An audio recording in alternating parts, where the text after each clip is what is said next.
வணக்கம். Red news செய்திகளுக்காக நான் சுனிதா ராமச்சந்திரன். பொம்மலாட்டம் மூலம் மதுவிலக்கு ஆயத்தீர்வுத்துறை சார்பில் செங்குன்றம் ஸ்ரீ வெங்கடேஸ்வரா மருத்துவக் கல்லூரியில் போதை விழிப்புணர்வு ஏற்படுத்தினர். திருவள்ளூர் மாவட்டம் சோழவரம் ஒன்றியம் மதுவிலக்கு மற்றும் ஆயத்தீர்வுத்துறை சார்பில் போதைப் பொருட்கள் இல்லா திருவள்ளூர் என்ற தலைப்பில் கள்ளசாராயம் மற்றும் போதைப் பொருட்கள் மூலம் ஏற்படும் பாதிப்புகள் குறித்த விழிப்புணர்வு நிகழ்ச்சி செங்குன்றம் ஸ்ரீ வெங்கடேஸ்வரா மெட்சிட்டி மருத்துவமனை வளாகத்தில் நடைபெற்றது. முன்னதாக சிறப்பு அழைப்பாளராக கலந்து கொண்ட திருவள்ளூர் மாவட்ட ஆட்சியர் மு பிரதாப் விழிப்புணர்வு பேரணியை கொடியசைத்து துவக்கி வைத்தார்.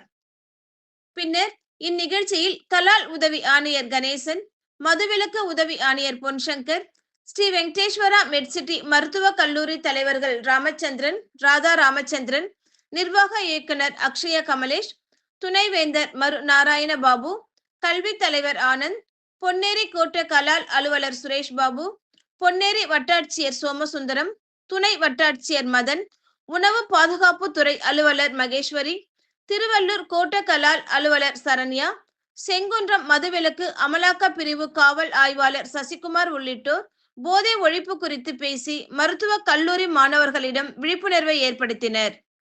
அதனைத் தொடர்ந்து கல்லூரி மாணவர்கள் போதை விழிப்புணர்வு குறித்து உறுதிமொழி ஏற்றுக்கொண்டனர். மேலும் தோல்பாவை கூத்து என்கிற பொம்மலாட்டம் மூலம் கிராமிய கலை நிகழ்ச்சி நடத்தி மாணவர்களுக்கு விழிப்புணர்வு ஏற்படுத்தப்பட்டது.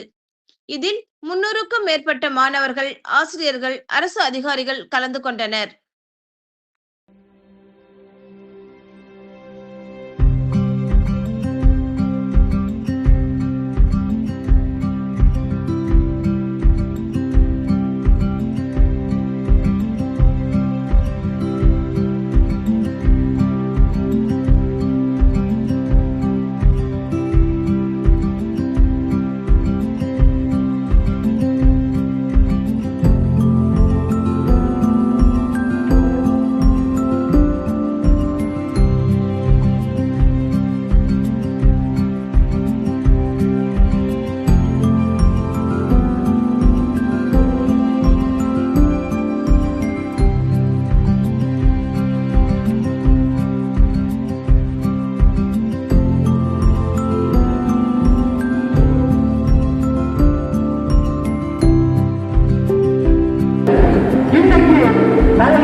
அதனால் அந்த பொறுப்பாவை கூட்டு மூலியமாக இன்றைக்கு ஒரு மாணவன் நடந்து கொண்டிருக்கிறது.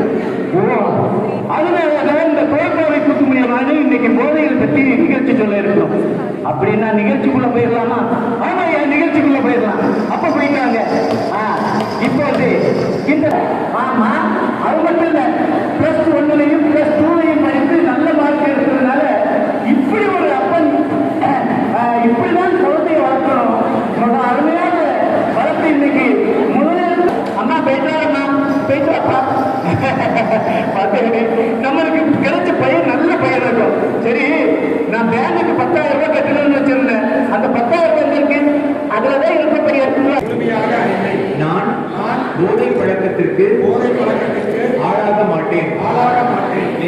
மேலும் எனது குடும்பத்தினரையும் நண்பர்களையும் போதை பழக்கத்திற்கு ஆளாகாமல் தடுத்து அவர்களுக்கு அறிவுரைகளை வழங்குவேன். போதை பழக்கத்திற்கு உள்ளானவர்களை மீட்டெடுத்து அவர்களை நல்வழிப்படுத்த எனது பங்களிப்பை முழுமையாக தருவேன்.